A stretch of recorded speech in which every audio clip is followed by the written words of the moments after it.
कहानी की शुरुआत होती है एक आदमी के समुद्र में तैरने से। तैरते वक्त उसे एक पुरानी सी पेटी दिखाई दी। जब उसने उस पेटी को खोला तो उसमें से कुछ सामान बाहर निकला। उस सामान में एक हरे रंग का मास्क था जो सामने आया। इसके बाद हम स्टैनली को देखते हैं। वो एक बैंक में काम करता था। उसने अपनी एक फीमेल कलीग को बताया कि मेरे पास 2 टिकट हैं, एक बहुत ही बड़े शो की, तो तुम मेरे साथ चलना चाहोगी? लेकिन वो लड़की सामने से कहने लगी कि मेरी एक दोस्त है, उसे वैसे शो बहुत पसंद है। ये कहकर उसने स्टैनली से थोड़ा फ्लर्ट किया और फिर आखिर में दोनों टिकट मांग ली। और बेचारा स्टैनली इतना सीधा है कि उसने दोनों टिकट दे भी दी, खुद नहीं गया शो देखने। जैसे ही वो लड़की गई, स्टैनली का दोस्त उसके पास आया। उसने कहा, साले कब सुधरेगा तू? तुझे समझ नहीं आता है, सब लोग तेरा फायदा उठा के चले जाते हैं। तभी बैंक में टीना नाम की एक बेहद खूबसूरत लड़की की एंट्री हुई। टीना को देखते ही स्टैनली और उसके दोस्त के होश उड़ गए। टीना ने अपना बैग टेबल पर रखा और आते ही स्टैनली से बातें करने लगी। उसने कहा कि वो बैंक में एक नया अकाउंट खुलवाना चाहती है, लेकिन असलियत ये थी कि टीना के बैग में एक छुपा हुआ कैमरा था जो बैंक के हर हिस्से को रिकॉर्ड कर रहा था। दरअसल उसका बॉयफ्रेंड बैंक को लूटने की प्लानिंग कर रहा था और टीना उसकी मदद कर रही थी, और उसी चक्कर में टीना यहाँ आई थी। लेकिन हमारे भोले स्टैनली को इस बारे में कुछ नहीं पता। स्टैनली को टीना बहुत ही खूबसूरत लगी। उसने अपने दोस्त से कहा, क्या लड़की थी भाई, बवाल एकदम। लेकिन उसके दोस्त ने कहा कि छोड़ इसे, रात को पार्टी है, वहाँ ऐसी ऐसी बहुत मिलेंगी। तभी स्टैनली को याद आया कि उसकी गाड़ी तो खराब है, रात को पार्टी में जाएगा कैसे? जब वो गैराज गया तो मैकेनिक ने कहा कि देख भाई, टाइम लगेगा इसमें, तो अगर तुझे ज्यादा जरूरत है तो बेशक मेरी गाड़ी ले जा। उस मैकेनिक की गाड़ी इतनी ज्यादा बकवास थी जिसकी कोई हद नहीं। मजबूरी में स्टैनली को वो बेकार सी गाड़ी ही लेकर जानी पड़ी। जब वो पार्टी वाली लोकेशन पर गया तो गार्ड्स ने उसे अंदर ही नहीं जाने दिया। उन्होंने कहा कि ये जगह तुम जैसे फटीचर लोगों के लिए नहीं है, जब जेब में रोकड़ा होगा ना तब आना। स्टैनली को बहुत ही ज्यादा जलील महसूस हुआ और फिर वो वहाँ से वापस लौट गया। वापस आते वक्त ब्रिज के पास वो घटिया गाड़ी खराब भी हो गई। वो पहले ही बहुत परेशान था और इस बार वो बहुत ज्यादा गुस्से से भर गया। गुस्से में वो गाड़ी से उतरा और रात के अंधेरे में पानी की तरफ देखा। उसे एक बार के लिए लगा कि शायद कोई डेड बॉडी है पानी में। फिर स्टैनली ने सोचा, हो सकता है वो आदमी जिंदा हो, और बिना कुछ सोचे समझे पानी में चला गया। जब वो पानी में कूद कर वहाँ पहुँचा तो पता चला कि वो कोई इंसान नहीं था, तैरता हुआ कूड़े का ढेर था। लेकिन वहीं पर उसे वो हरा मास्क मिला जो कहानी की शुरुआत में दिखाया गया था। स्टैनली को वो मास्क बड़ा ही दिलचस्प लगा। उसका डिजाइन भी काफी एंटीक सा था, इसीलिए वो खुश होकर उस मास्क को अपने साथ घर ले आया। स्टैनली के पास एक कुत्ता भी था। जैसे ही कुत्ते ने मास्क को देखा वो जोर जोर से भौंकने लगा। स्टैनली ने जैसे तैसे अपने कुत्ते को शांत करवाया और फिर शीशे के सामने खड़ा होकर सोचने लगा, जरा ट्राई करके देखता हूँ कैसा लगेगा मेरे ऊपर। जैसे ही उसने मास्क पहना वो उसके चेहरे से चिपक गया। उसने काफी कोशिश की लेकिन मास्क उतर ही नहीं रहा था। लग रहा था जैसे वो उसके चेहरे से पूरी तरह जुड़ चुका हो। स्टैनली का चेहरा बिल्कुल हरा हो गया, उसका बर्ताव भी बिल्कुल बदल गया। ऐसा लग रहा था वहाँ स्टैनली नहीं बल्कि कोई और ही खड़ा है। वो अजीबोगरीब तरीके से नाच रहा था और उसकी फुर्ती भी बहुत ज्यादा बढ़ गई थी। वो जैसे ही अपने फ्लैट से बाहर निकला तो बाहर एक औरत उसे देखकर बहुत ज्यादा डर गई। उस औरत के चेहरे पर भी हरे रंग का फेस पैक लगा हुआ था, लेकिन स्टैनली तो अब पूरा कार्टून लग रहा था। स्टैनली से डरकर उस औरत ने बंदूक निकाल ली। तब स्टैनली ने उससे बचने के लिए सीधा खिड़की से जंप मार दी, पता नहीं कौन से माले से। और जब वो नीचे गिरा तो बिल्कुल क्रेजी बॉल की तरह उछलने लगा। अब नीचे रोड पर वो अचानक एक गाड़ी के सामने आ गया, जिस वजह से ड्राइवर ने जोर से हॉर्न बजाया। तब स्टैनली ने कहा, अच्छा भोंपू तू ही बजा सकता है बस। उसने अपनी जेब से एक छोटा सा हॉर्न निकाला, लेकिन जैसे ही उसने उसे दबाया वो छोटा पैकेट बड़ा धमाका निकला। इतनी तेज आवाज निकली कि गाड़ी के सारे शीशे टूट गए। बेचारे ड्राइवर के तो बाल ही खड़े हो गए। फिर स्टैनली उसी मैकेनिक के पास गया जो उसकी गाड़ी ठीक कर रहा था। उसी मैकेनिक की उस खटारा गाड़ी की वजह से उसकी इतनी बेइज्जती हुई थी, तो उसने गुस्से में वहाँ सब कुछ तहस नहस कर दिया और फिर बाद में घर वापस आके सो गया जैसे कुछ हुआ ही ना हो। इतनी सारी अजीबोगरीब हरकतें करके वो थक गया था।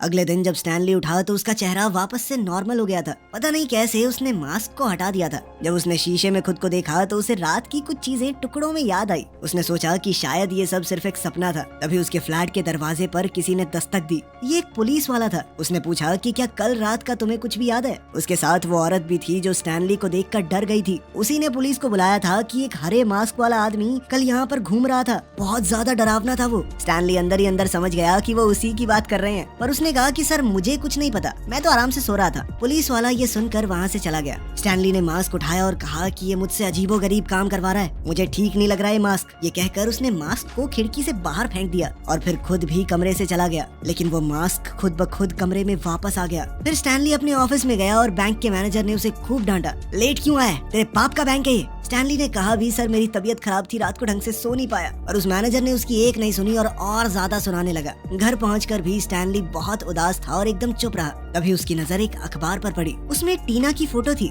जो कि एक सिंगर है और वो उसी जबरदस्त क्लब में लाइव परफॉर्मेंस देने वाली है जिससे उसे धक्के मार के निकाल दिया गया था। स्टैनली ने फैसला लिया कि मैं तो इस क्लब में किसी भी हालत में जाकर रहूंगा, लेकिन दिक्कत ये थी कि वहाँ सिर्फ अमीरों की एंट्री होती थी। एंट्री पास इतना महंगा था कि वो खरीद ही नहीं सकता। तभी उसकी नजर फिर से उसी हरे मास्क पर पड़ी। मास्क अभी भी उसके सोफे पे पड़ा था। वो उसे देखकर बहुत हैरान रह गया कि मैंने तो बाहर फेंक दिया था ये। लेकिन फिर स्टैनली ने सोचा कि शायद ये मास्क उसकी मदद करने के लिए ही उसकी जिंदगी में आया है। फिर उसने सोचा कि चलो एक बार फिर से ट्राई करता हूँ और उसने मास्क फिर से पहन लिया। मास्क पहनते ही उसका चेहरा फिर से हरा हो गया। फिर उसने मानो जादू से अपने कपड़े भी बदल दिए और तुरंत उसी बैंक में चला गया जहाँ वो काम करता था, वहाँ पर लूट मचाने के लिए, ताकि वो उन पैसों की मदद से क्लब में एंट्री ले सके। स्टैनली तुरंत बैंक पहुँचा, लेकिन वहाँ तो टीना के साथी भी आए हुए थे। दरअसल उनका आज ही बैंक लूटने का प्लान था। वो लोग बैंक के बाहर खड़े होकर सोच ही रहे थे कि कैसे चोरी करनी है कि तभी स्टैनली बैंक का शीशा तोड़कर बाहर कूदा और बाहर खड़े हुए सब लोगों को डांटने लगा। ऐसे लूटोगे बैंक? तुम्हारे बाद आके लूट के जा भी रहा हूँ मैं अब। ये कहते ही वो बिजली की रफ्तार से वहाँ से भाग गया। इतनी तेज भागा कि कोई उसे देख तक नहीं पाया। जल्द ही पुलिस वाले वहाँ आ गए और काले कपड़ों वाली गैंग को चोर समझकर उनके ऊपर गोलियां बरसाने लगे। गैंग वालों ने भी गोलियां चलाई और मौका देखकर भाग निकले। उधर स्टैनली एक बहुत ही लंबी लिमोजीन में क्लब के बाहर पहुंचा। उसने बाउंसर को ढेर सारे पैसे दिए और अंदर चला गया। बार के अंदर टीना गाना गाते हुए अपनी परफॉर्मेंस दे रही थी। स्टैनली उसके पास गया और पूरे मजे में उसके साथ डांस करने लगा। उसके जबरदस्त तूफानी स्पीड वाले मूव्स को टीना भी बहुत एंजॉय कर रही थी। वैसे भी उसे लग रहा था कि स्टैनली कोई बहुत अमीर आदमी है शायद। तभी टीना के वो दोस्त जिनका बैंक लूटने का प्लान था वो भी वहाँ आ गए। गैंग के लोगों ने अपने लीडर को बताया कि जो आदमी टीना के साथ डांस कर रहा है उसने ही बैंक लूटा है। लीडर के कहने पर सभी लोग स्टैनली पर गोलियां चलाने लगे, पर क्योंकि स्टैनली बिजली से भी ज्यादा तेज था तो किसी की भी गोली उस तक पहुंच ही नहीं पाई। जल्द ही पुलिस भी उस क्लब में पहुंच गई। पुलिस ने टीना के साथी से कहा कि पहले हमने तुम लोगों को बैंक के बाहर देखा और अब सरेआम बार में गोलियां चला रहे हो। पब्लिक की जान को खतरे में डालना पता कितना बड़ा जुर्म है। पुलिस ने सबको अरेस्ट कर लिया और कहा कि अगर ये प्रूव हो गया कि तुम लोगों ने बैंक नहीं लूटा तो बाद में छोड़ देंगे। टीना का दोस्त डोरियन जो कि उस गैंग का लीडर था, उसने कहा कि प्रूव तो तब होगा ना जब वो हरे चेहरे वाला आदमी मिलेगा, क्योंकि असली चोर तो वही है। तब पुलिस ऑफिसर ने स्टैनली की टाई का एक टुकड़ा देखा। उसे याद आया कि ऐसी टाई तो मैंने उस फ्लैट वाले आदमी के पास देखी थी। अब पुलिस वाले ने सोचा हो सकता है कि स्टैनली ने ही बैंक में चोरी की हो। वो बैंक में ही काम करता है तो चोरी करना उसके लिए आसान रहा होगा, और वैसे भी अपनी सैलरी पे तो यहाँ नहीं आ सकता वो, क्योंकि इस क्लब में सिर्फ अमीर लोग ही आते थे। पुलिस ऑफिसर तुरंत स्टैनली के घर गया। उसने स्टैनली से पूछा कि ये टाई तुम्हारी है, बताओ तुम उस क्लब में कैसे गए? तुम तो सिर्फ एक मामूली से बैंक एम्प्लॉय हो। अब स्टैनली ने झूठ कह दिया कि मैं तो बार में गया ही नहीं, मैं भी अपनी टाई ढूंढ रहा था। थैंक यू, आपने ढूंढ दी, ये चोरी हो गई थी। अगले दिन स्टैनली जब बैंक गया तो बॉस फिर से उस पर गुस्सा करने लगा। स्टैनली ने इस बार खिंचकर कह दिया कि मेरे ऊपर दोबारा चिल्लाए ना, बहुत मारूंगा साले। उस वक्त टीना बैंक में आई स्टैनली से मिलने। उसने स्टैनली से पूछा कि तुम रोज इतने नए लोगों से मिलते हो, क्या तुम किसी हरे चेहरे वाले आदमी को जानते हो? उसे लग रहा था कि वो कोई ऐसा आदमी है जिसने अपने चेहरे पर पेंट लगाया होगा। स्टैनली ने भी उसे सच तो नहीं बताया। उसने कहा हाँ मैं जानता हूँ, अगर तुम चाहो तो रात को मिलवा भी सकता हूँ। टीना खुश हो गई और दोनों ने मिलने के लिए एक टाइम और जगह फिक्स कर ली। स्टैनली घर गया और उसने सोचा कि मुझे इस मास्क के बारे में कुछ तो पता लगाना पड़ेगा। फिर वो उसे लेकर एक मास्क एक्सपर्ट के पास गया। वो आदमी दुनिया के अलग अलग मुखौटों के बारे में लगभग सब कुछ जानता था। उस आदमी ने बताया कि लोकी नाम का एक देवता था जो बहुत ज्यादा शरारती और बचकान था। उसके पास एक मास्क था जिसमें वैसी शक्तियाँ थी जैसी तुम बता रहे हो। स्टैनली ने कहा कि हाँ शायद ये वही मास्क है। जब भी मैं इसे पहनता हूँ तो मैं नहीं रहता, बिल्कुल बदल जाता हूँ, अजीबोगरीब हरकतें करने लगता हूँ, पता नहीं क्या क्या। स्टैनली ने अपनी बात का सबूत देने के लिए उस आदमी के सामने ही मास्क पहना, लेकिन कुछ भी नहीं हुआ। जिसके बाद एक्सपर्ट ने कहा कि मेरा समय बर्बाद मत करो, निकलो यहाँ से। अब स्टैनली को समझ आया कि शायद ये मास्क सिर्फ रात को काम करता है या फिर जब मैं अकेला होता हूँ तब। अब रात का समय था और उसे टीना से मिलने जाना था। जल्द ही स्टैनली मास्क पहनकर उस जगह पर पहुंचा, लेकिन तभी पुलिस वहाँ आ गई। वो लोग स्टैनली पर नजर रखे हुए थे। पुलिस ने टीना और स्टैनली दोनों को घेर लिया। टीना डर के मारे वहाँ से भाग गई। स्टैनली ने एक जगह फ्रीज होने का नाटक किया, लेकिन मास्क की मस्ती में वो भूल गया कि पुलिस वाले अभी भी उसे देख सकते हैं। पुलिस वालों ने उसे हर तरफ से घेर लिया, जिसके बाद स्टैनली चिल्लाया एक अजीब सी आवाज में। उसकी चीख सुनकर मानो सबका दिमाग हिल गया और उस करिश्माई मुखौटे के जादू से सब लोग उसके वश में आ गए। 2 सेकंड बाद पुलिस वाले उसके साथ डांस कर रहे थे। अब मौका देखकर स्टैनली गली की दूसरी तरफ भागा और मास्क उतार दिया। अब वो एकदम नॉर्मल स्टैनली बन चुका था। तभी एक लड़की गाड़ी में वहाँ आई। वो लड़की स्टैनली की दोस्त थी। उसने स्टैनली को थोड़ा डरा हुआ देखा तो उसे अपनी गाड़ी में बैठा कर ले गई।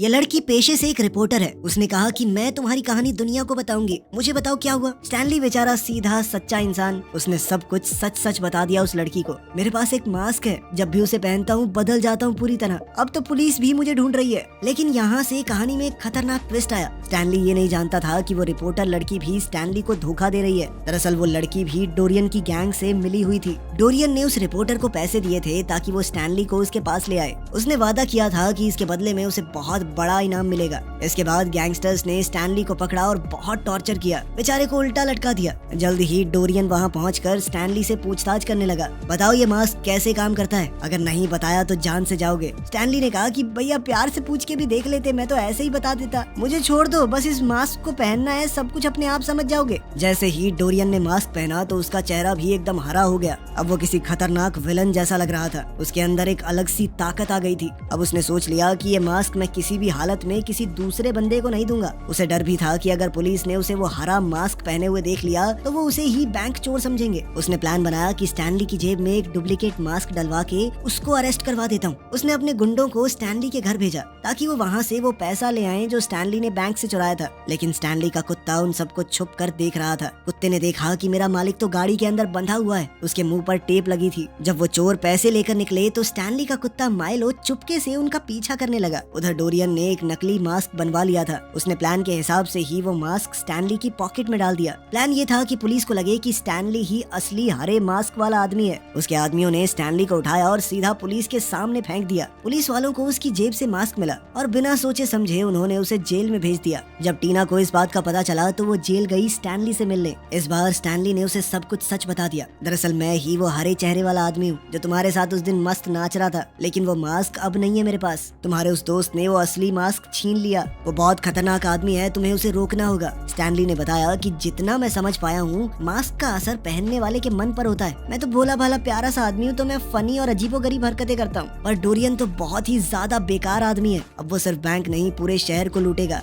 सब कुछ तबाह कर देगा वो। टीना ने कहा कि मैं अकेली कैसे रोक सकती हूँ उसे, मैं तो वैसे भी शहर छोड़कर जा रही हूँ। स्टैनली की बातों से उसे एहसास भी हो गया कि डोरियन कितना बेकार आदमी है और उसने फैसला लिया कि वो फिर कभी नहीं मिलेगी उससे। इसके बाद वो जेल से चली गई, लेकिन डोरियन को उस पर शक हो गया था। उसने टीना के पीछे अपने आदमी भेज दिए। दूसरी तरफ स्टैनली का कुत्ता माइलो गुंडों का पीछा करते हुए जेल तक पहुंच गया। गार्ड वहां सो रहा था तो माइलो ने उसकी पॉकेट से चाबी निकाली और एकदम चुप रहते हुए स्टैनली को लॉकअप से छुड़ा लिया। तभी एक पुलिस वाला वहां आ गया, लेकिन स्टैनली ने उस पर बंदूक तान दी और मौका देखकर जेल से भाग गया। उधर डोरियन ने टीना को किडनैप कर लिया। अब मास्क पहनने के बाद तो वो बहुत ज्यादा खतरनाक हो गया था। उसका चेहरा स्टैनली के मुकाबले और भी ज्यादा हरा, भयानक और अजीब सा लग रहा था। अब वो गैंगस्टर्स से भरे हुए एक बार में गया जहाँ शहर के बड़े से बड़े गैंगस्टर मौजूद थे। उसने कहा कि आज से मैं तुम सबका लीडर हूँ, अगर किसी को दिक्कत है तो सामने आए। उसकी ये हरकत गैंगस्टर्स को पसंद नहीं आई। उन्होंने डोरियन पर धड़ाधड़ गोलियां चलानी शुरू कर दी, लेकिन उस मास्क की ताकत से डोरियन ने सारी गोलियां अपने अंदर संभाली और फिर उन्हीं गोलियों को धड़ धड़ अपने मुंह से छोड़ने लगा, जिसकी मदद से उसने सभी हमलावरों को खत्म कर दिया। इसके बाद उसने टीना को बांधा, उसके पास एक टाइम बॉम्ब लगा दिया और कहा कि अब भाग के दिखा यहाँ से, धोखा दे रही थी ना मुझे। तभी स्टैनली भी वहाँ पहुँच गया। टीना ने एकदम शरीफ बनते हुए डोरियन से कहा कि मैं मानती हूँ मुझसे गलती हुई है, लेकिन क्या मैं मरने से पहले एक बार तुम्हारे असली चेहरे को चूम सकती हूँ प्लीज। अब इस बवाल को कौन ही मना कर सकता है। बेचारा डोरियन भी फिसल गया और उसने मास्क उतार ही दिया, लेकिन ये सब टीना की एक चाल थी। टीना ने मौका मिलते ही मास्क को जोर से लात मारी। इसके बाद मास्क हवा में उड़ा और माइलो ने उसे पकड़ लिया। अब स्टैनली के कुत्ते माइलो ने वो मास्क पहन लिया था, जिसके बाद वो बहुत ज्यादा खतरनाक बन गया। उसने डोरियन के आदमियों को इधर उधर काटना शुरू किया, उनकी शर्टें फाड़ दी, ऐसी तैसी कर दी बेचारों की। तब स्टैनली ने माइलो को उठाकर कहा कि चैंपियन अब मेरी बारी है। स्टैनली ने बहुत कोशिशों के बाद जैसे तैसे अपने कुत्ते से मास्क अलग किया। फिर वो मास्क को पहनने ही वाला था कि तभी डोरियन के आदमियों ने वहाँ पहुंचकर स्टैनली पर गोलियां चला दी। एक गोली मास्क को लगी और वो दूर जा गिरा। स्टैनली तुरंत वहाँ भागा और मास्क पहन लिया।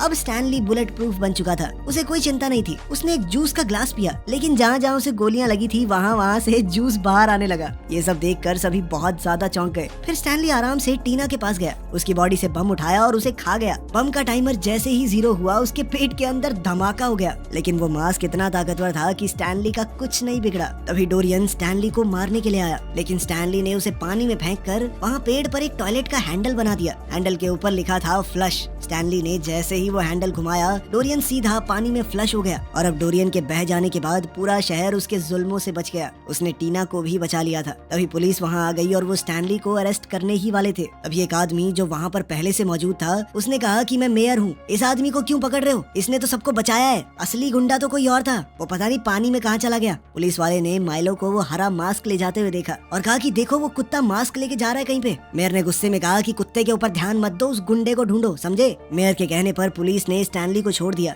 और डोरियन की गैंग वालों को पकड़ने लगे। अगली सुबह स्टैनली, टीना और माइलो उस ब्रिज पर आए जहाँ से स्टैनली को वो मास्क मिला था। समुद्र के पास खड़े होकर स्टैनली बोला, इस मास्क ने मुझे बहुत कुछ दिया है, लेकिन अब जो चाहिए वो ये मास्क नहीं दिला सकता। उसने टीना से अपने प्यार का इजहार किया और कहा कि मुझे लगता था कि शायद तुम सिर्फ मास्क वाले वर्जन से ही प्यार करती हो, असली स्टैनली यानी मुझसे नहीं। टीना ने मुस्कुराकर कहा कि तुम जैसे हो मुझे पसंद हो। उसने स्टैनली से मास्क लिया और समुद्र में फेंक दिया। चलो अपने हीरो को अप्सरा मिल गई, सब कुछ हो गया बढ़िया। मिलते हैं अगली वीडियो में।